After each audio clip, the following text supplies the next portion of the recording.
Hey guys, happy new year. Welcome to season 2, episode 1 of If It Isn't Love, a podcast. I am your host, Donisha. And I'm the co-host, JL. And we're excited. It's 2021. 2020 is over. Thank God. We got through it. But I mean, in all honesty, it's not like when the clock struck midnight, everything's gonna change. Yeah. We are in fact not Cinderellas, and so it just don't work that way. Like I ain't running down those steps anytime soon anyway, but that's just me. Silly. But I love New Year. I don't know, is New Year's is New Year's?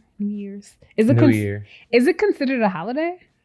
Technically it is. I feel like it's been a holiday for me since I was a kid. I mean, I feel like this year was different. More than anything, but I've always considered it a holiday. I mean, like, it's a bank holiday. Like, yeah, the bank is closed. Mm-hmm. You go out on New Year's Eve. Yeah. But I always think, like, is it really like, it's not like Christmas, like, you know. True, but everybody's, still celebrating something. You do. I mean, it's holiday-like. I like it's light holiday. It is a holiday, but it's not like a holiday. Anyway. Mm-hmm. I like New Year because I like lists. I like fresh starts. It's why I really like the first of every month. Mm-hmm. I just love the idea, like, you can kind of erase the slate, something new. Mm-hmm. I really enjoy that about newness. It's something new. I don't know. I like it. January is probably my least favorite month. Why? There's no holiday. Unless you're considering New Year's Day a holiday, there's no holiday. I didn't realize that. I have a hard time keeping up with holidays anyway, besides, the ones that people normally go to church for, like Christmas. I still can't really remember when Easter is. It changes. It's not like a day.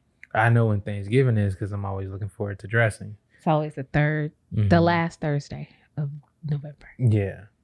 And there's a couple of, we recognize like the holidays or recognize, observant days like Martin Luther King Day. Yeah. Oh, so it is in January. Yeah. Okay, well, we got MLK Day. I don't know. I think living in Houston, I like January a lot more because it's warmer. Mm-hmm. I think it's in the 60s today, so I don't mind that, but it just really don't enjoy it. Like, I just think when you think about when it's at home, January is always an obscenely long month too, for no reason. 31 days. I mean, right? Yeah. And maybe it's because it's 31 after 31, but that really doesn't make sense because both July and August have 31 days. I don't know, but also it's like, it just seems like this month never ends. Even when I first moved here, like, I was happy to be outside, happy to be grilling. It wasn't super cold or anything like that. But it seemed like January it drug its ass. January always is like a super long month. And I wonder if it'll have that same effect. Like, and I feel like I've already seen a lot of people use like language like post-pandemic. We are still here. Still in a pandemic. The Rona, now of all the people who was like, New Year, new me, Rona was like, New Year, same bitch. Like, I'm lying because, and I'll take that back because apparently there's a new strain of coronavirus. Came back, doubled up, third strain. She was like, let me put my armor on. Okay, is that what we doing? We're doing something different? I got a friend. God. I got a sister. She's called, it's like, COVID-19 1B1. I just started thinking about Scandal, like B13. I was like, oh no, not the B13 version. It's the B13. Yeah. So is that not that version of COVID? Like, that's crazy. But sounds like a vitamin. B13. Yeah, not when I want to take. Like, I just want people to remember, the pandemic is not over. I know vaccines have come out, and some people have taken them, but most people have not. And so please continue to wear your mask. And again, social distance, man. Social distance. Everybody was out for New Year's. Like, I've seen like a couple of stories from our friends and everything like that. No mask, no nothing. Just I stopped. See, look, this is my other thing. I just assume when I see people at their house celebrating, I'm assuming everybody in the house is tested or vaccinated or they're quarantining together. That's what I did to make myself just feel whatever. They just relying on their antibodies right now. Also, or they had it, right? Or they had it at some point. Yeah. I'm also deciding that none of that is my business. Now, the rest of y'all at the clubs, I don't get that. I don't understand that. It's one thing if you went home or you're with a small group of people, but people who went to the club, like I think Trina was here in Houston, and Mulatto and some other people, and they had and so it's so funny because people keep saying, you know, we came into the fold like everybody's like, oh, Atlanta must not have COVID. Now I hear everybody saying Houston must not have it either. I'm like, no, we do. It's here. It's here. Like people still the numbers still rising. Yes. We even got like the Amber Alert, like your phone goes off. Emergency alert and stuff. And I'm like, what happened? It was like Rona. Like I'm over here thinking like, there's probably a pileup or something like that on the freeway. Knock on wood because I don't want nobody hurt. But it came through just loud and proud, saying we're in some sort of level. I mean, we've been in the red level since forever. So that's the other thing. Like whatever the highest code level is for a coronavirus threat is red. We are in that and it hasn't slowed down. But here we go. Yeah. On to the positive. I feel like a lot of people were discouraged because 2021 really made people feel like everybody was 2020 vision and all the things that we had going on. It really made people feel like I'm not going to plan anything. I'm not going to get a plan, or I'm not going to do any of this and that, because for what?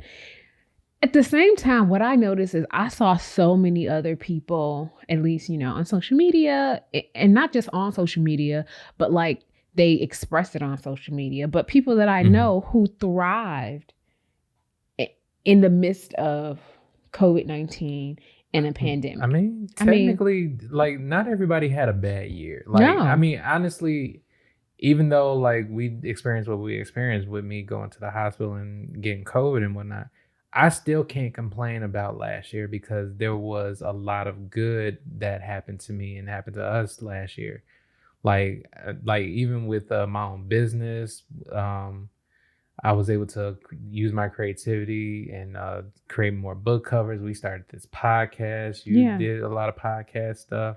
You started working on your YouTube channel a lot more. Money just flowing in and stuff like that. Like we didn't struggle. Yeah. We didn't really have to worry about whether, lights were going to get cut off. We still had our jobs. Every bill got paid all the time, every time. The other part is that, you got COVID. You also did not die. You didn't have to be put on a ventilator. You are here today.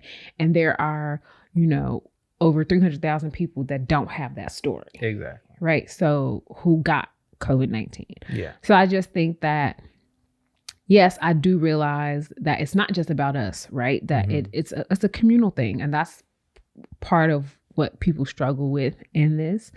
But I also think that from a personal perspective, we are some people, and I know people who thrive in this environment, but I know people who really, really grew their business because, favorite word of 2020, they pivoted what they were doing, right? I even think about my best friend. One of my best friends, Evie, who is a musician, right? So she teaches bomba, drumming and dance and da-da-da. And the thought is like, well, shit, if I go to a school and I teach this, how can I do that? Because people like to take dance classes and music classes in a physical space. Right. People who don't have access to like instruments and stuff, they go to that physical space to be able to utilize it. Right. But she was able to really pivot based on her influence, based on who she is. She has that personality, right? And her ingenuity and her hard work, she's able to say, and she took her classes virtual, right? And that's something that from a business perspective is great because she's like, you know what? I realize what's still happening and I'm not willing to jeopardize and put my people in harm's way. And she's able to expand it because now she has students who don't live in Chicago who attend her classes. She's able to bring in guest instructors who live in other states, who live in Puerto Rico, who live in wherever to teach. So then she has a set of instructors where she's like the head of the school, right? But she doesn't have to be the only person. So really, so then she's able to have more classes because it doesn't have to just be her teaching the classes. So really, in her production value I just really, really think that there are people who are able to say, yeah, this is the space we're in. But like, if you're a hustler, and you're able to be like, I'm gonna make this work. Yeah, a lot of people, like, I will say, like, my business enhanced over this pandemic and everything like that because of certain things, like not being limited. Like, my stuff is mostly all digital. Yeah. Anyway, but because like I deliver a product digitally, but it also helped out with my communication with my clients because like Zoom has probably been like the best thing for my business because like we're able to like fully just discuss. Like, we're not like, oh, I'm not there. Like, I don't want to necessarily hop on a phone call. Like, oh, let's hop on a Zoom call. So like, let's flesh out some ideas. Let's look at some websites to pick out some pictures and everything like that. So it's like not everybody was basically staying idle. Yeah. And like YouTube University probably really popped off this pandemic. I don't want to say past pandemic because we still here, but still have. Like, I'm pretty sure everybody, also a lot of information started popping up on YouTube where, you know, people started shelling out information on how to grow your business and everything like that. And people actually had the time to sit down and watch on. Exactly. Things. That's people definitely had more time. And it's funny because I think that what it really highlighted is that there were things that that were accessible to people. Like, you're talking about Zoom with their clients. First of all, Zoom has been around forever, but it just makes, even if it's not Zoom, video conferencing applications have been around for years. It could be Skype, it could be whatever. But I think what this time has really put in the forefront for people was it's a viable way to do things. I think a lot of times we think like, oh, it's on the phone or in person. And yeah, we have FaceTime and stuff like that. But it's different.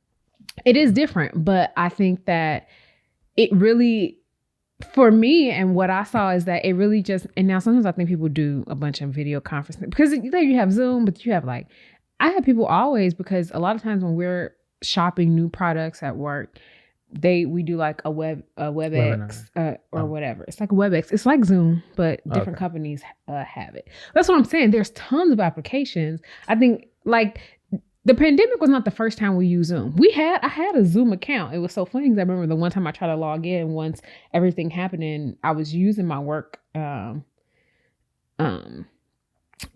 and it had like, I guess when we got the account, it like upgraded because we got like, and so that one associated with that. So it really upgraded, which is how we got the pro account. But it was something that like, that's why when people say, oh, if we cannot meet, maybe we can do a Zoom, because it's something that has been around forever. I've used it before at work. But none, like, okay, I didn't know anything about it until like recently. Like, I mean, I had like an account probably like right before I moved and everything. But also it depends on my clients because a lot of them don't really aren't versed in computer the way I am. So it's like like using a new application or using video conferencing isn't always necessarily something that they want to do. So no, it's like absolutely. This pandemic thing and us quarantining basically forced them to start using that more because one, they might have to use it for work, or they might have to use it to keep in touch with their family, just to see their family all in one place. Right. So that's where I feel like Zoom really helped out because it ushered in them getting out of the mindset that, oh, it's a computer thing, it's going to be too difficult. Like, no, like now basically everybody who I have as a client has either used Zoom or is going to have to use Zoom. But exactly, that's exactly what I'm saying. I'm saying that something that had been there already, but it was an underutilized tool for whatever reason. Now people have to use it, and they're seeing that like, oh, things are different, but it's not the end of the world. Dun, dun, dun. Right? Like, it's not the end of the world. But I think that that's important because I think when we think about stuff in terms of change, and I think maybe it's human nature to be very change averse. Like, you don't want change to happen. Like, especially if something's been working for a good minute. Yeah, and I feel like that's why I'm so the opposite. Like, there are certain things that I like to be consistent, or that I'm going to do the same every time, because when they're like low threshold thought things, like I go to a specific restaurant, I'm going to eat the same thing because it's a low threshold thought thing. But when it comes to like functionality and improving things, I don't believe in.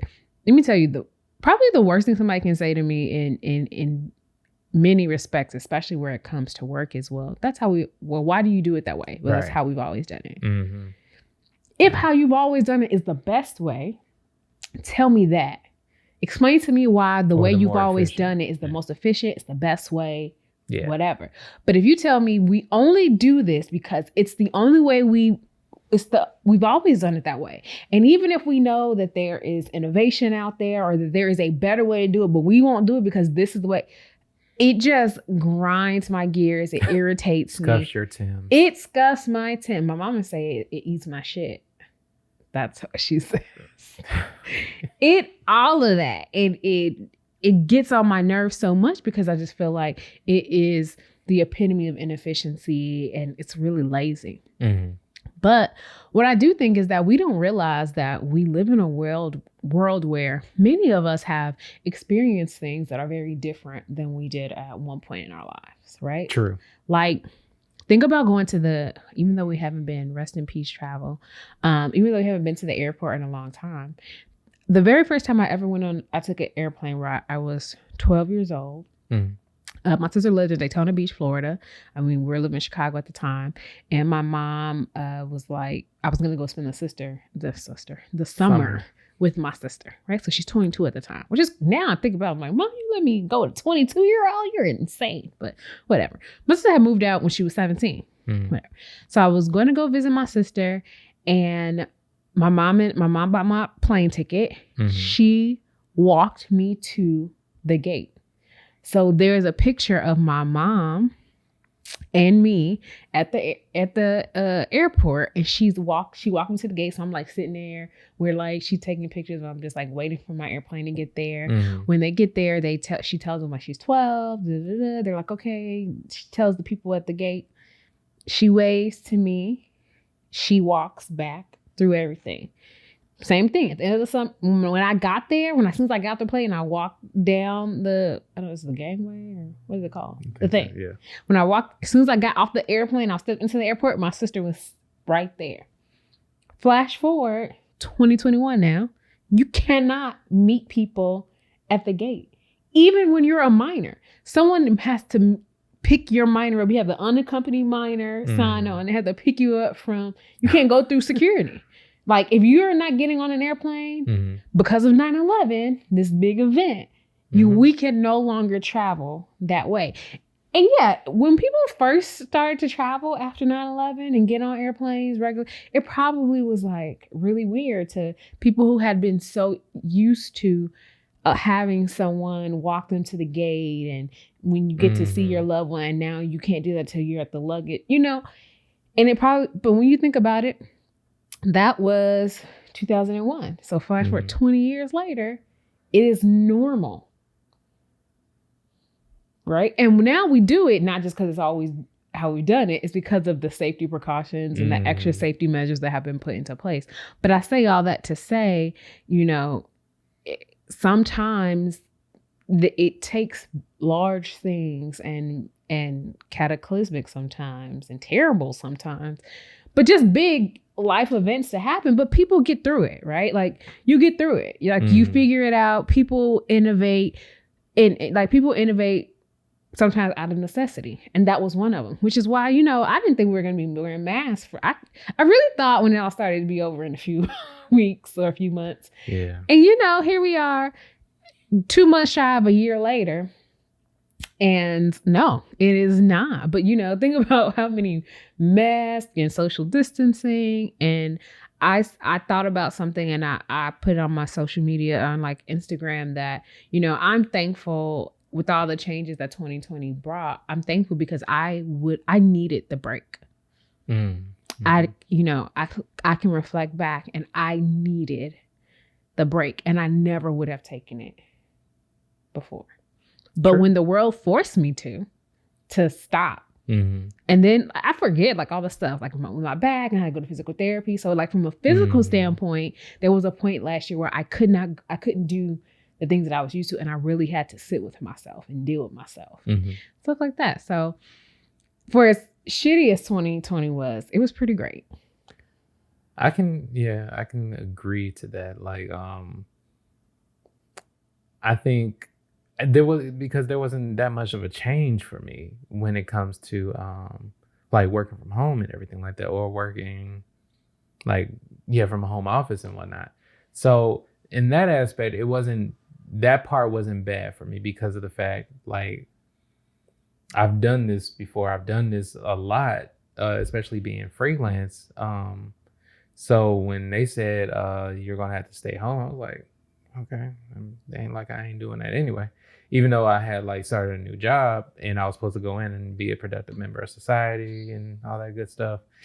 But I think for the most part, I can't complain about 2020 because of the fact you could, but what good would it do you? Right. Like we in 2021 now, so it's not, it won't make any difference. But yeah, I wouldn't have any room to complain about anything, like, because the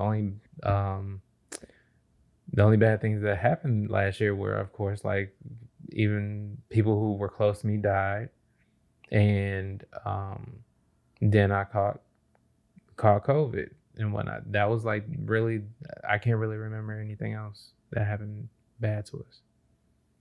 I mean, it is not even necessarily bad things that happen. It's the things that we weren't able to do. I mean, it's been a year since we've been able to see our parents. Like, that's hard. Yeah. I even cried on Christmas because my mom made me mad about not seeing her, even though she was joking. But it was hard because I get it. But it's like, I'm sad because I also miss you. Mm-hmm. However, I don't want to make you sick.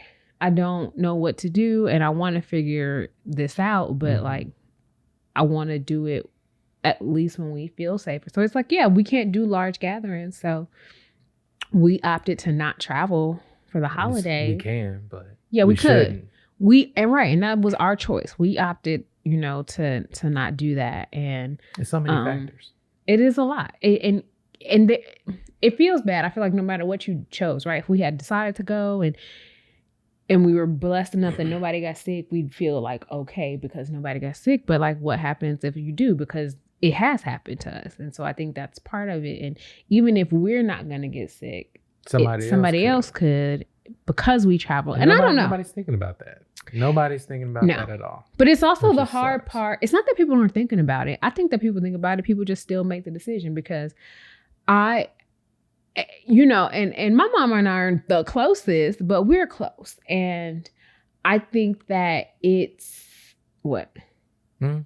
I think that it was really hard.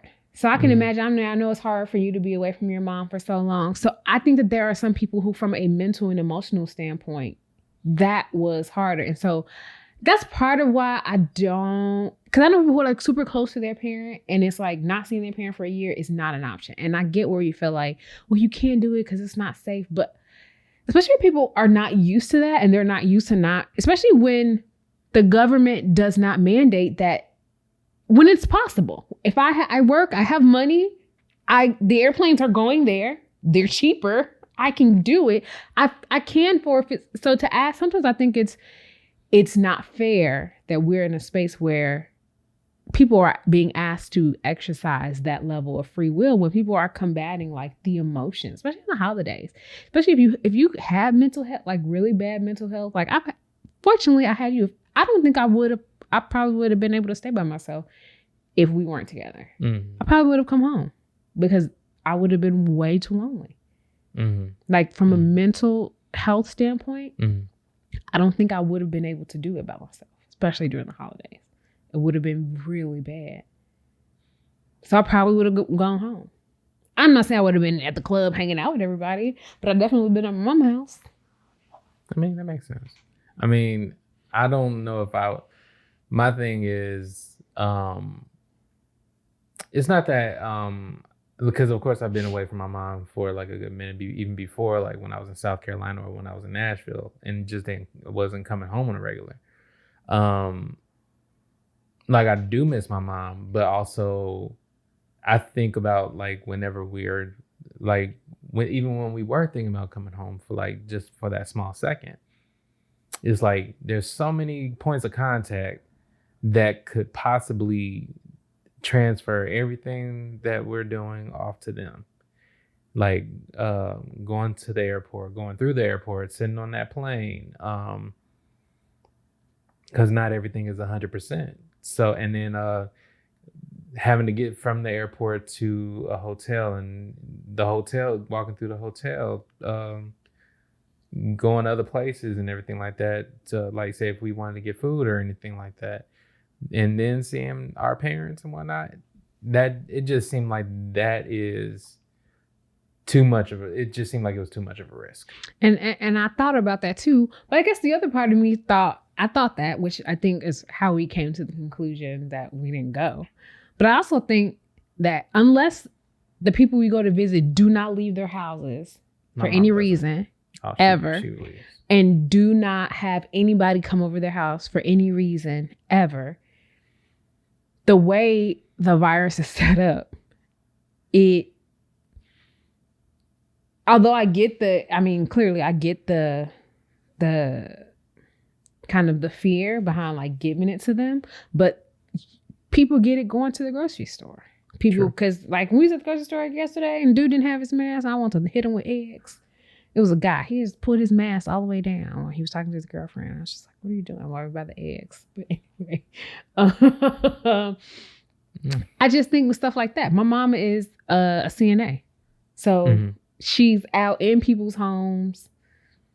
You know, she has to clean up. You know what I'm saying? So my sister works in food service. And they live, so, and they're essential workers. They have to be out. So I just think there's that other part that's like, yeah, I'm taking super precautions and things like that, but it doesn't mean I'm going to give it to you. You're an essential worker and you know, every day. So I just think about stuff like that. And I think that when people are combating, what I'm saying is when people think about those kinds of things and they're really combating what's what, then that's when they make the decision like, well, shit, we out here risking it anyway. Yeah. At least I don't want to see you. And I'm not gonna lie. I had some thoughts that's like, what if they do get COVID and something happens and then I can't see you? And then on top of that, like, I haven't seen you in a year. Yeah, my mom is by herself, and that's what I thought about. Like she's in that house by herself. Like I check on her because, like, you know, we have the security cameras and whatnot. But other than that, like, yeah, she leaves to go to work. She leaves to go to the grocery store and whatnot. She's always masking up, even though she don't wear her hat and her scarf and our gloves and whatnot in the middle of winter in Chicago and whatnot. But, you know, that's a different story. Anyway, but but I do worry about her because she is alone, like, and by herself in that house. Like, I do get a little bit weirded out when, like, say my cousins come over or she goes over to see my cousins and whatnot. Like especially one of my cousins came by middle of the night. I saw him in the doorbell and he ain't had no mask on. And I was like it was like, I saw it after the fact. Like it was like a recording.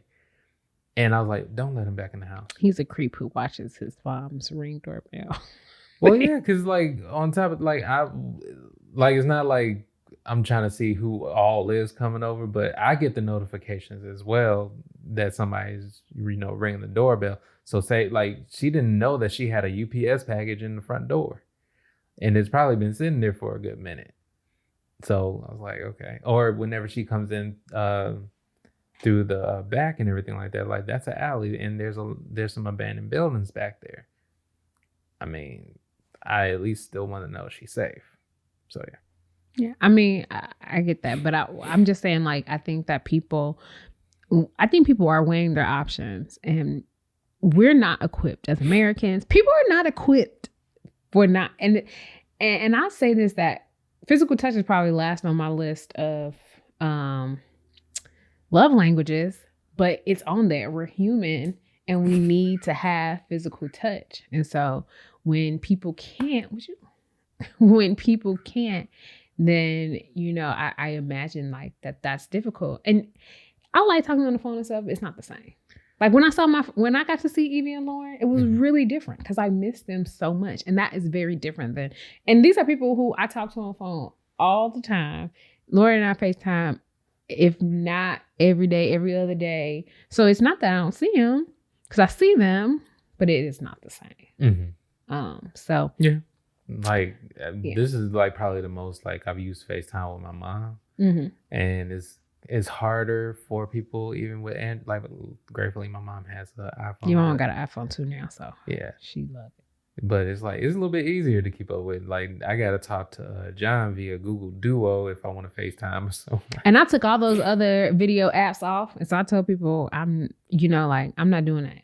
You're gonna FaceTime me, or we can text, or we can just talk regular. I'm not finna do all that. If you want a video time or a Zoom, you can Zoom me, and that's only because I have to have it for work. But other than that, I'm not gonna do all this other stuff.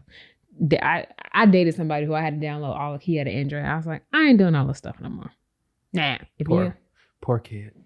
So we ain't doing none of that anymore. But moving right along, 2020 in the past, 2021 like that was yesterday. Happening now. Actually, it was a few days ago, but like well, like that was last year, man. Stop thinking about that. But so we were going to do a vision board, and I still have this vision board app because I like that. The only reason I didn't want to do vision board regular, one, someone talked to me about, we do new vision boards, but then we have to like look at our own. And I feel like the one we had before, which we have a picture of, is still very appropriate for what we're doing, right? A lot of it, we're still mostly in the beginning stages of our relationship. I think this year definitely accelerated things. It's been 85 years. So many people think that we have been together for years. We've known each other for years. And I'll tell you, we have not been a couple for years. Like this May will be 2 years, which is crazy. But also it's just like, no. But I think that going from long distance to living together in a pandemic, which is very different because it is so much togetherness, it's stupid. And then when you decide to like to go into business together, that's seeing different sides of people. Your work self is different from. Luckily, it's from a partnership standpoint. Yeah, he's about to come on, whatever. Luckily, it's from a partnership standpoint, because I think I've worked with people who I was their boss, and those friendships did not end well. Just because, like, I'm a fun person, but I'm also like I'm about getting my work done, and so when I'm at work, I've had to like fire friends, and they didn't want to be my friend no more. I was like, it's not personal. Yeah, I think it's different for us because this is actually something that it doesn't always feel like work. So like, especially with like doing the podcast, it doesn't necessarily feel like, now it feels like editing the video feels that's like what I'm saying. The whole process, it feels like work. Like this part is fun. Like, being on camera is fun, but the entire process is work. It's still work because there's the editing, and then you do a lot of more of the technical parts. And there's a posting, there's the answering questions. Sometimes you have to, when you're in like the public eye, so to speak, there is that I have to be on even when I don't want to be on. Yeah, kind of thing. Even in social media, where it's like, oh, I need to post, even though I'd rather just watch this episode of Law and Order. So here we are. But we're on it. I'm excited. I'm not complaining. I'm excited. So we wrote down some goals separately. Sure. And we're not going to read. He has like 70. We're not going to read all 70 of your goals. But we can take turns talking about some of the things that we'd like to accomplish. No, you got some big print. I got the smallest handwriting. You do. You write like a nervous doctor. I write like an artist. Okay, or that. So we can talk about some of the goals that we have for ourselves for the new year. Maybe we can talk about, because we haven't really talked about goals we want to do together. I mean, some of these, I think some of our individual goals support the other person, or they are something that we do together. But I'm gonna let you start. Okay, so the first thing I have is earn a net income of $100,000 for what's in Creative Studio. Like last year, it showed me the potential that I have. Like if I pushed myself to even work even harder, or push myself out there even harder, because I had not updated my portfolio all year, I would say, except for when I was like job hunting. But I have like tons of book covers, tons of photography, tons of like videos that I could like even edit up and put out, and I hadn't touched them because I was so focused on like, you know, like it's good to have a job. It's good to have a steady incoming paycheck. But also I need to focus more. Like this is also another thing. I need to focus more on stuff for myself, even versus just doing stuff for everybody else, or even for my job, because like, you know, jobs can be stressful and people at the job can be stressful. So I want to basically push myself even further into book cover design and literary design, that I'm able to make at least $100,000. I support that, especially the net part. Yes. I support that. One of my goals for this year is to read 60 books. That was my goal last year. And so this year I thought, I was like, oh, maybe I should lessen it and put 52 because I'll read a book a week. Or maybe I should just go really hard and say, well, you only read 10 last year, so you should really go. And there was no excuse, because clearly I had the time.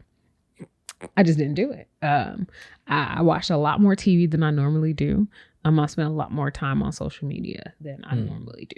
Once the pandemic started, I watched lots of TV, and I still watch a lot of TV. And I watch the same stuff over and over for the most. I like Law and Order. I did. So I watch a lot of the same stuff over and over. But my goal is to read 60 books this year. I'm already almost done with my first one. And I decided that I started with a book I've read before, The Alchemist by Paulo Coelho, which is my favorite book. Me too. So I'm reading that, and I'm almost done. So I think that that's something I can do. And I'm reading a lot of books. I like self-help books, or like inspiration books, or like, you know, books that tell you to show your work, and like motivational books. I really like those. So I want to do more subject matter books on the things that I'm interested in and that I'm trying to do professionally and things like that.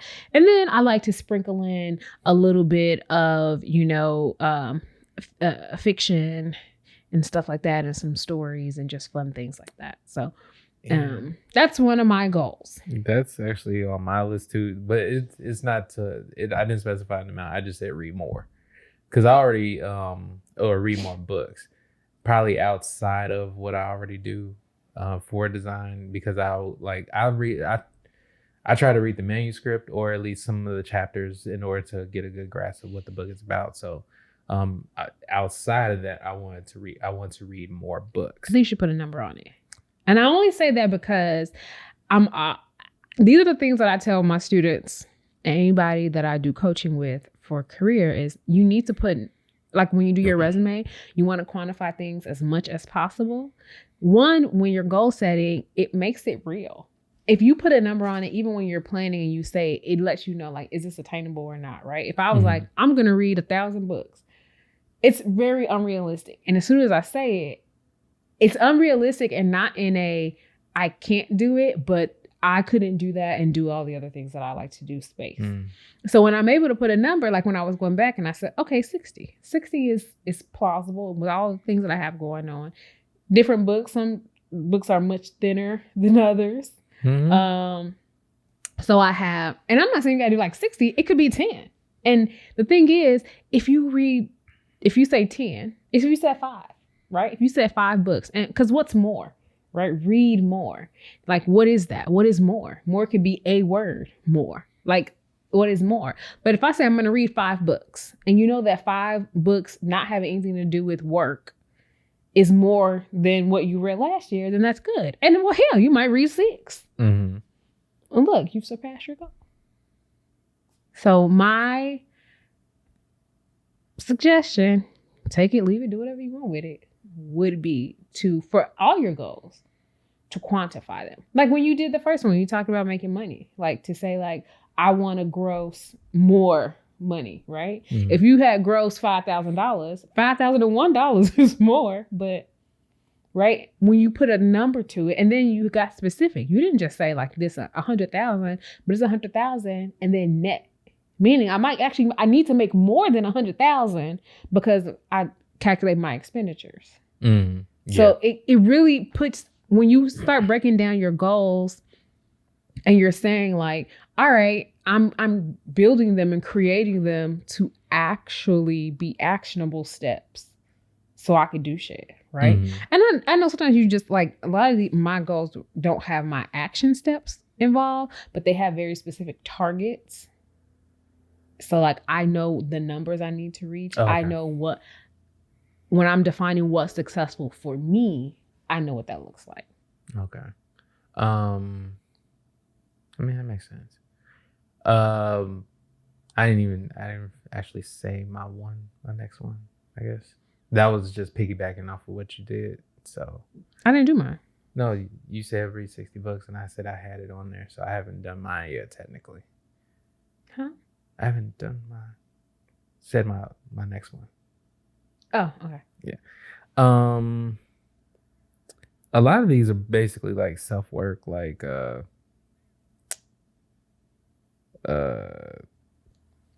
do something unexpected, protect my energy, stop standing on the sidelines and get in the game, get rest. 3 You do have all these like, get your head in the game. Yeah.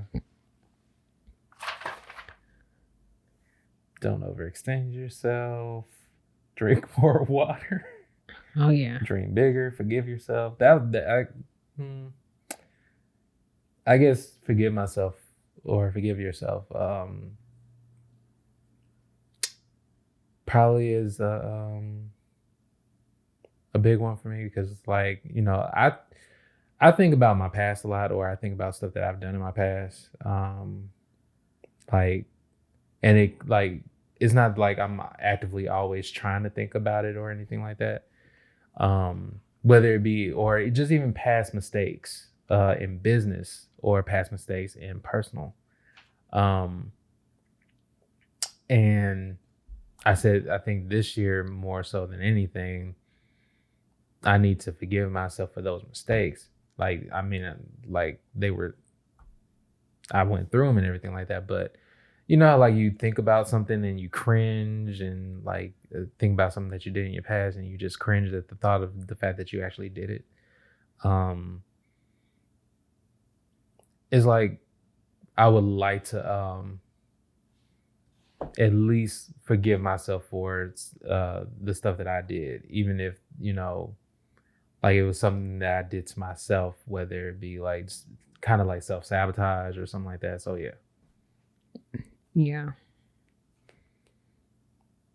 I agree with doing that. I mean, we all make mistakes. I don't think I suffer from that because I forgive myself. I get mad for a little while and then it's never anything that I harbor. Because I don't know who that girl is. Shit, I did I was 25. I don't know who that lady is. She don't have nothing to do with me. She is not I is not she.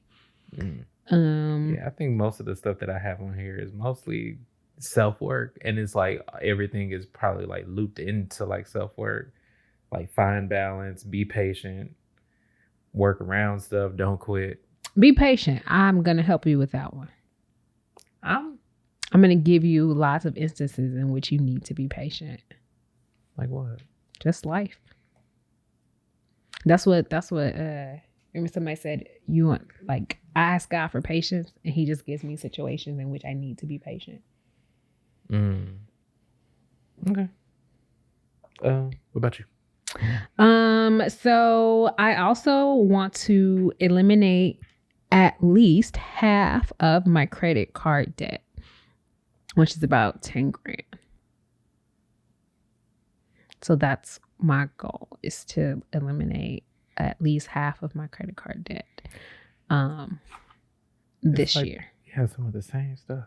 Like one of mine is reduced debt, but I actually need to. Yeah, I put a number to it, and a fairly ambitious number, but I think that just helps me with some of my other income-driven goals. I don't think I have a spending problem, because yes, I like to spend money, but when I think about like the amount of money I make and the things that I purchase for myself, or just how much life costs, I don't think I'm very extravagant or I spend a lot of money, but I have a lot of debt. And so a lot of my money goes into like paying off minimum balances. And so I need to go a lot more aggressively at my debt, but also increasing streams of income to support that. I hear you. I mean, I haven't really, of course, like before we got together, of course, I didn't know your spending habits. But what do you think about them now? I mean, they seem intentional. Like you will buy I mean, and then on top of that, like you do get deals and stuff like that. So it's not really like you basically I don't want to say wasting money, but like even when you're buying like say when you're buying wigs and whatnot, like that stuff that is also used for your YouTube channel. So it's like it's needed. Or if you have makeup and stuff like that, like you're already about to start working on makeup videos and tutorials and whatnot. So I mean, that will kind of pay for itself in the long run. So I mean, I don't really see the spending habits you have as a bad thing. He says, as we prepare to move into a new apartment, and I want new things. But so do I. That's great, because they're going to go on his tab. Do you have another one? I got plenty. I want to wake up with gratitude. How are you going to do that? Wake up with gratitude. Like, oh, thank you, Jesus. So you're going to say that? Is that what you're going to say? Probably not. Like, or okay, so versus like, because it's still kind of a hard habit to break. I do wake up and get on my phone and whatnot, but versus doing that, lately I've been like, I wake up a little bit and then I start thanking God for the stuff we have, thanking God for the people in my life, thanking God for my job, thank God for my clients and for creativity, family, friends, this apartment, having a roof over our head, bills being paid and stuff like that. And just also thank God for him being him. So I've been doing, I did it the first, I did it the second. Did I miss yesterday? I don't think I missed yesterday, but I think I was like halfway asleep though. Like, thank God. Okay, I'm done. But yeah, wake up with more gratitude, because like I think what's his name, Stephen Barnes, the author, he said something to that effect, like it not necessarily wake up with gratitude, but also just being grateful and stuff like that. Like that was part of his speech. But like I feel like when I did wake up with gratitude, like my mood got a little bit better. Of course, I was still a little bit drained, like as far as like I was still sleepy and everything like that. But like I was able to like, it just changed the mood a little bit. Perspective. And now it's going to be a reoccurring theme just in my life. Perspective is reality. Mm-hmm. It really is. Like how you see things determines your reality. Yes, things are happening and things can happen to you that you don't have any control over, but how you perceive it really controls like your environment, your mood, and all those types of things. So right. Perspective is high on the list. You know, people are like, oh, Monday, shit, damn. But it could be like Monday, new opportunity, chase that bread, get that cheddar. That was another thing he said. He said, instead of waking up saying, what do I have to do, or think about what you have to do, it's like, what do I get to do? Like, I think that especially last night, that changed. Like, it didn't help me go to sleep at all, because I was like, okay, I need to get back up and learn some stuff. But I think it does definitely change the mindset, because when I wake up and I think about the stuff that I get to do as far as like book cover design, video editing, doing this and stuff like that, it's exciting. Yeah. So especially I when I narrowed down my process for design stuff, like, okay, I can crank out like this amazing design, especially with what I had in my head and everything like that. So it's like I get to do that today. Yeah. Or that's another thing that I said I was going to start doing, is taking more pictures, which means that I need to go out more, like even if it's just to shoot like a landscape photo or something like that. But that seems like, it always seems like very exciting to me. But it's like like even before, like I started always talking myself out of it, like then I gotta drive somewhere, then I gotta figure out what else to do, this, that, and the other. Just putting so many factors in front of, like, just go take the picture. Yeah. But then it's like, and then like you said, change your words to say, but then I get to, right? Like sometimes when I've been doing this to myself lately too, when I don't want to drive somewhere, I just go take the keys and press the button and hear the car horn honk. And I have to remind myself that a year ago today, I didn't have this car. And a year ago today, I had a car that I could not lock with the button because the motor in the door was broken. And I had to use my physical key. And I had a car that could not pass inspection.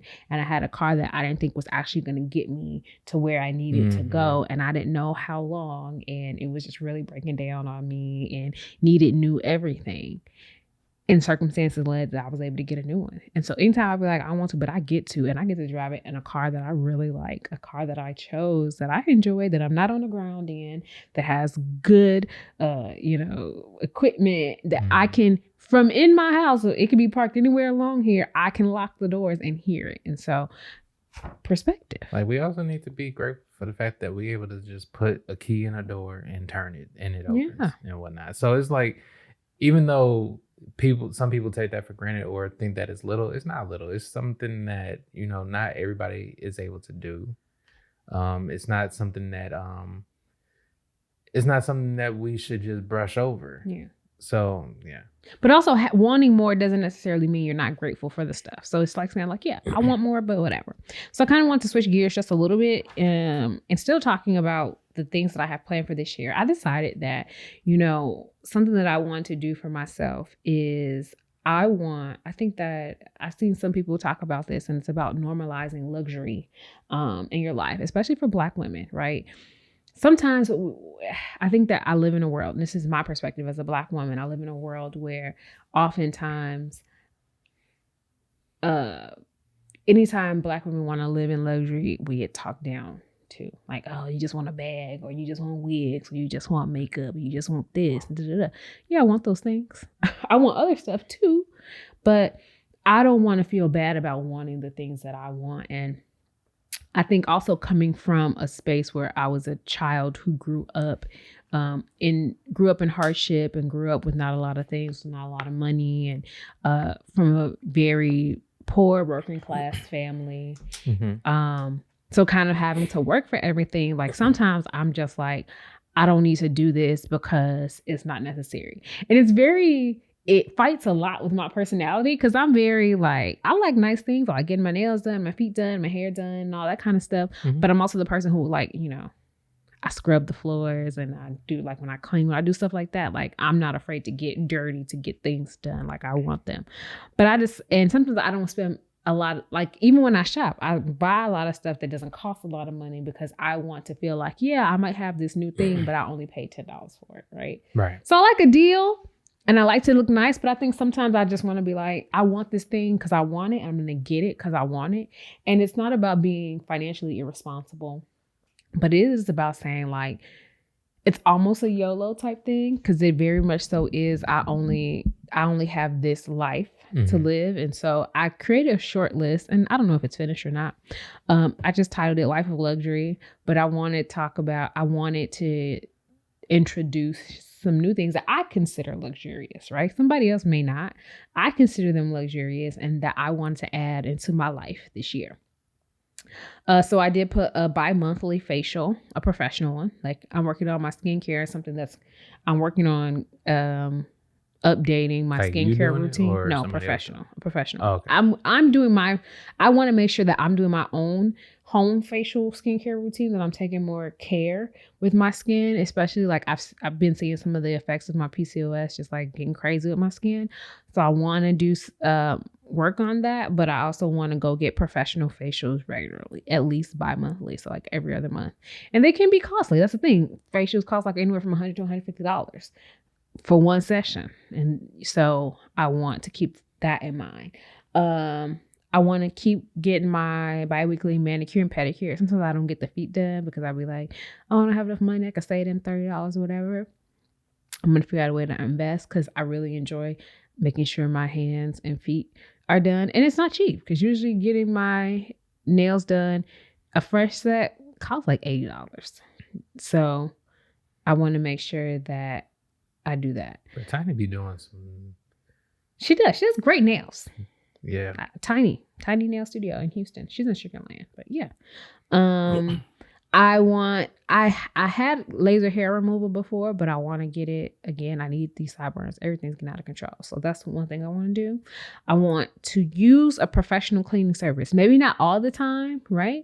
But like I was cleaning yesterday and we had this whole conversation about it. I spent a lot of time cleaning. And I know you hate it. Just being real. You don't like cleaning. And I think sometimes you will, like if you're not busy, you'll help. But I think I clean a lot and I hate for things to be messy. So I don't have the option of just like, oh, just leave it. I can't function if the house isn't clean. Like I don't function and I'll just sit and not do stuff. And I don't want that to happen. So in terms of productivity, it has to be clean. I don't know how often I want to get the house cleaned. Maybe monthly, maybe bi-weekly. I don't know. And it's not that I won't clean or wash dishes or any of that, or I won't like clean the bathroom, the toilets myself. But I think that on some sort of consistent basis, I want to utilize a cleaning service. I want to get a massage quarterly. And I want to, I don't know what time increment, I want to use a meal delivery service. I cook a lot too, and I'm tired of it. I'm tired of it. So I want to be able to use some kind of a meal delivery service and not like Uber Eats or whatever, like freshly. Yeah. And have them like where they have the meals prep. All I got to do is heat them up, warm them up or whatever. At some point, even if it's like, okay, the last week of the month we use this. And I know that those can sometimes not be cheap, but I want to still be able to eat keto and stuff like that, but I don't want to keep cooking. I hear you. It takes a lot of time. Yeah, I'm a big fan of the cleaning service, only because like that's kind of what we grew up with, or at least I grew up with a little bit. Yeah. I was a cleaning lady and still am, and I'm tired of it. I want to quit. Like, of course, Sandy, thank God for my grandmother, but we all lived in pretty much the same house. My grandmother lived in the same house, my mom, my play brother, like we all stay in the same house. So it's like Sandy took care of us, took care of the house. And then even like later on, my mom still has a cleaning lady and everything like that, even to this day. I think she comes like every other week or something like that. So I mean, I'm not opposed to that. I'm not opposed to the what's that thing called? Meal delivery service. Mm-hmm. Yeah. And I think like even with all the other stuff like that you were talking about, like the massage and the facials and stuff like that and the nails, like that stuff ain't necessarily luxury. That's like necessity. I mean, I get what you're saying. I think my mind is sometimes I'll be like, all right, okay, I want this facial. It costs $120. Mm-hmm. But I'm also trying to pay down all this debt. So that's $120. And I do that to myself all the time. So I'm like, I could put that $120 toward this. Or every time I go to the grocery store, it's almost $200. So I'm just like, am I going to really spend a week's worth of groceries for a facial? And I won't do it. But it's not necessarily, I think it also falls under health too. Especially because okay, shout out to Betty O'Day Spa, back home in Chicago. Like she was always big on people. Like I'm not even sure how old she is. And I'm not even going to say it on this microphone, but like she takes very good like care of her skin and everything like that, and it shows. You can see it. Like it's not necessarily like, I'm sure it's also has to do with what we eat, but like there was a point in time when I was like constantly going to that place to go get like facials and like pills and stuff like that, and even massages and whatnot. Of course, I wasn't paying for it because my mom was, but that was something that like she normalized for me. Mm-hmm. Do I do that all the time now? Not really. Only because like I've just got to the point, like even when I first moved down here, I started exfoliating my skin just recently. Like I didn't know like that was what I was really, really, really supposed to do. So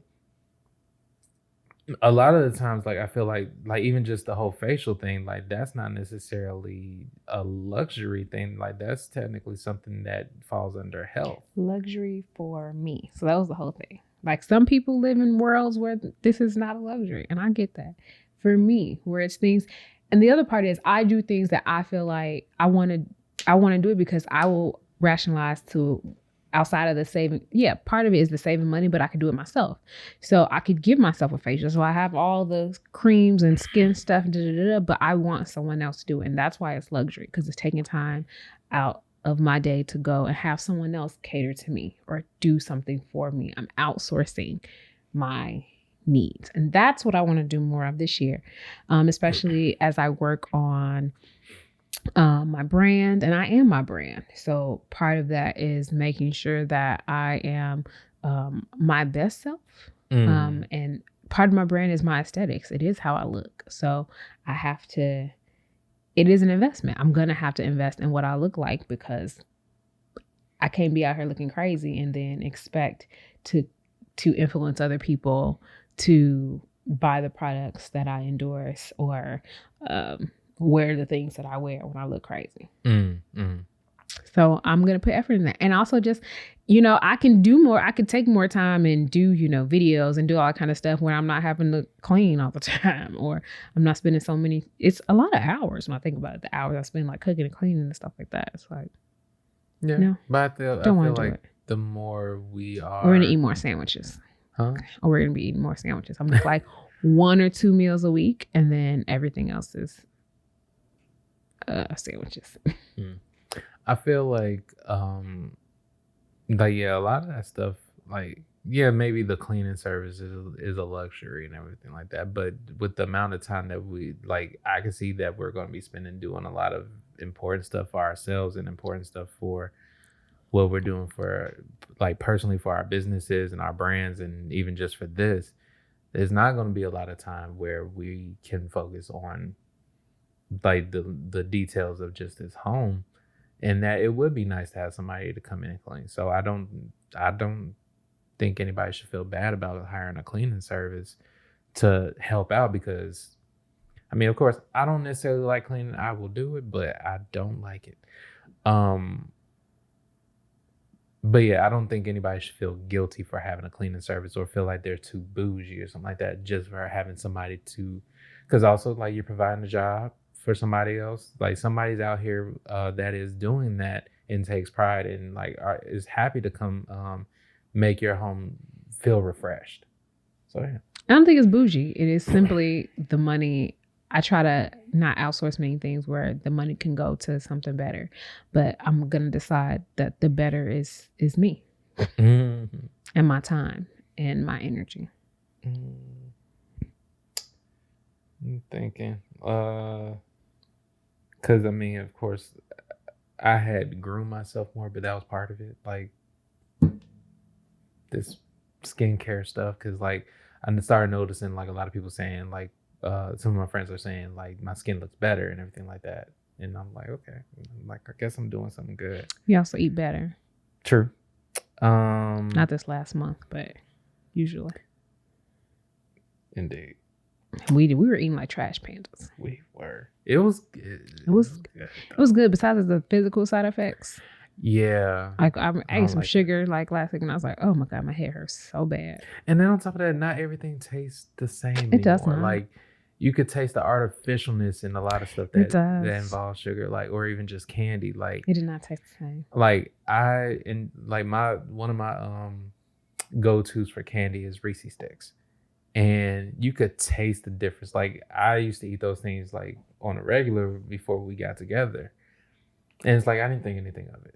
And then we stopped with the sugars and low carb and everything like that, and keto, and all of a sudden, like, I'd been into a Reese's Stick like for the first time, and I was like, why do I taste artificial bitterness? Yeah, but the 7th one he was okay with because he was eating them. I mean, I'm still he's eating like, I them, kept eating it. but I will, or, you know, like, I feel like there's been times where God basically, or the universe will let me know that I shouldn't be having this, because I think I was coming back from the gas station and I had I forget, I had Reese's Sticks and something else. Was it ice cream? Yeah, it was like an ice cream thing. Or you got something from Sonic. You got a shake, or you got a shake. I think you got a shake or a blast from Sonic. And it failed. It. Like, I'm over here like just minding my own business, being happy that I got this stuff, and plop right on the floor. God was like, no. Yeah. F out of here. That was God's way of saying, like, you don't need that. Gotcha. But one, like I said, a lot of this stuff is mostly self-work. Like, I think one of the things I definitely need to work on is filter what I give my energy to and absorb. Ooh. I feel that for you. Yeah. Like, I have a hard time not feeling how I feel. I've been used to be really good at masking it. But I think over time, like, that, of course, that's not healthy to mask it. Like, you should feel how you feel and not feel guilty about it. But also, like, filtering what I feed into myself, like whether it be the news, whether it be stuff on social media, conspiracy theories and all that stuff, you know, like NASA's up there doing something on Mars that's preparing people to go up there and stuff like that. You know, stuff that I'm like, okay, yeah, cool. That's happening. All right. That's your jam. But yeah, basically filtering in, like, filtering out like anything that's negative that I'm like, okay, I shouldn't probably even be looking at this because it's going to change my mood, and then I'm not going to feel like doing anything. I'm not going to feel like being creative or anything. So and then I don't want to be pouting and stuff like that, or thinking about how it's bad for somebody else like all the time, because that's basically all the stuff that I'm allowing and absorbing. So yeah. I feel that for you, because I don't be caring. It's not that I don't care. It's that I like you're saying, deciding what is going to really have effect on me. And it's like, like, I know Trump supporters out here going crazy and wilding out. I'm in my house. I ain't gonna let that ruin my life because they exist. So I agree. I mean, yeah, I got tons of stuff, but I don't know if we have enough time. We really don't. We don't want to make this a too long episode. Is there anything that's depressing that you feel like you have to share?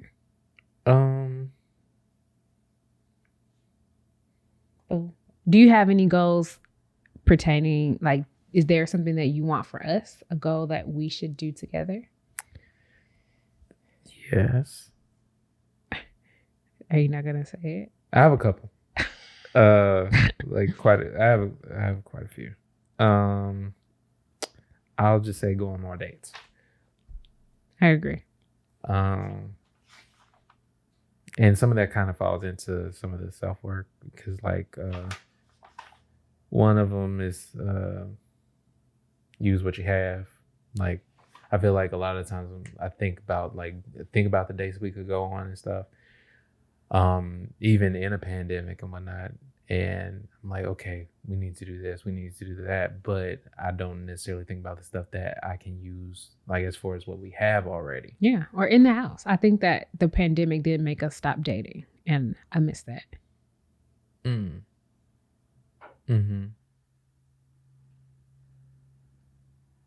But it was good. Like I'll never want to get to a point where we don't date because we together. True. I don't know. Like I guess like okay, because and this is no excuse. So when this happened, like it's easier for me to date when like go on dates and everything like that when nothing is like closed and it's like there aren't so many factors. Like with this pandemic, like I think there's been a couple of times where I talked to a couple of friends like that are like my male friends and whatnot. And we all agree, like it's kind of hard to like plan a date, especially like especially when you're so used to like doing stuff like going out to dinner and not having to worry about whether somebody's going to be wearing a mask or whether or not there's going to be an issue. So, and that also goes back into the thought process, even just for myself, like not utilizing what I have. Like I think about all these different factors and everything like that, and then next you just up and like, oh, just forget it. And that's kind of what happens whenever like planning a date goes on, especially in my head. But yeah. I'm glad you started with it's not an excuse. I'm glad you started with that. Because the other part is I think yes, with dating, but with anything, right? Like if you're like, oh, I'm going to start this, but all the things that could go wrong. And when we think about all the stuff that's going to go wrong, or how hard it is, then we end up not doing the thing that we're supposed to do, right? Mm-hmm. But think about if we just moved, even if it wasn't perfect. And we have gone on dates. Like you found that keto restaurant that had outdoor seating. So we did that. But it's just like, yeah, but we could just go back to that place. Like it's like we could also go back to that place. We only each got one menu item. They had tons of menu items. Mm-hmm. There are other things that we could try. We created a date jar that we didn't utilize. And I know when we created it was right before the pandemic started. So we thought we'd be able to go outside. But there are still, and I'm not going to negate that thing, you have to be more creative, but you're a creator. So I also know that, I mean, from a woman's perspective, hard. Okay. It's harder. And what was that supposed to mean to me? Because it's not as easy as just like taking me to a place that everything's already established. No, it's not necessarily that. It's like drive-ins. We talk, and the thing is, I'm not saying that you're in this by yourself. Mm-hmm. I think that we have absolutely had discussions and we came up with so many things, and I think that I've explained, like, as complex as I can be very simple in terms of like wanting to spend time that is doing something very concentrated on, like us doing something together and having a good time and enjoying one another's company. I think more than anything, we just got used to living and being together and going to work and sitting. And we spend a long time sitting and doing nothing specific. You know what I'm saying? Because even if like when the TV is going, sometimes we're not watching a movie together, and that's different. It's different for us to say like, hey, we're going to sit and come over here and let's sit and put our phones on Do Not Disturb, and we're going to sit and watch this movie together. Like when we did the comedy thing, right? Like that's different, which is more date stuff than like the TV is on and we're kind of watching it, or one person was watching this first and the other person is going to kind of join in. So like, yeah, we always watch TV, but that's different than watching something together very specifically. You know what I'm saying? Mm-hmm. So I think we just started living and we forgot to still do the other stuff, which is, I'm not pointing and blaming. I get it. We were surviving. So. Yeah. But now I want more dates because I feel like, and I see it in you because I know you can do it, because when you do it great. So I don't be one. It's not that I don't be want to hear the other stuff, because I'd be like, I know you can do it. No, it's not that. Okay, so even outside of what we picked out the jar and everything like that, I was like, okay, so there are some places that I would like for us to go, but it's like, sometimes it just doesn't seem like that it's something that interests you. Ask me. Or I live here. I live with you. Just be asking me. Ask me. Hey, no, that's the thing. I would bring up the topic, just like gauge and like, okay, yeah, that's not something that she's saying. It seems like she's and sometimes like I really would rather it be a surprise, and it's kind of hard to do that. Like, especially you can surprise me. I'm not. Look, you can take me to something unless it's like something that's super anti-black or something crazy that like. She's like, why would I go? I like the idea that you want to think about something that I might like, right? Like when we watch movies, when we watch the Ready Player One movie, I enjoyed that movie. I probably would not have played that movie myself, but when it started going, I was like, oh, this is interesting. And it just also doesn't mean that everything I'm gonna be like, oh my god, this is just the best day of my life. But some of it will be like, oh, look at, he was very thoughtful in creating this atmosphere and doing this thing. Like when we went to the keto restaurant, your food was much better than mine. I did not really like my dish, but I love that you had found a place where we could eat. The drink was good, and then afterwards we went and ate the thing at the water. The whole experience was great, even though my meal was all right. It was the olives. That's another thing. We're gonna utilize these clothes today. So yeah. Where are we going? Actually. Where are we going? Don't worry about that. Okay. Well, folks, I'm gonna go on a date. Do you have anything else you want to add before you drink your water? Other than thank you guys for being with us today and throughout the last year. I know we just started this podcast. But I hope that you guys are staying safe. I hope you guys are staying blessed and putting your best foot forward this year. No excuses. And just go for it. Yeah. Don't forget to follow us on social media, on Instagram, Facebook, and Twitter at If It Isn't Love Podcast. Actually, on Twitter, it's at If It Isn't Love PO1. I've been trying to tweet more. I'm really working on making sure that we are putting more out on social media, not only our individual pages, but on, or not just Instagram too, but on Twitter and Facebook as well. So go ahead and follow us, and also YouTube, right? So if you're not, I'm a podcast listener, but if you're more of a video watcher, go ahead and head over to our YouTube page, If It Isn't Love. And don't forget to subscribe and like and share. Sharing is caring in this instance. It's long, in this instance, sharing is caring. Please make sure that you share, and you can listen to the podcast wherever you get your podcast: Apple, Pocket Cast, Spotify, Anchor, all those places. So thanks, guys. Also, and there's more. If you have any questions, like more than likely you're going to hit us up in our DMs, but we do have an email address, ifitisn'tlovepodcast@gmail.com. If you wanted to drop us a line, share a story, couple story, ask us a question of like, would you rather? Topic ideas. We have ideas, but if there's something you specifically would like to hear us talk about, hit us up. All right. Happy New Year. See you next week. Next week. It's like Nesquik, but it's next week. Yeah.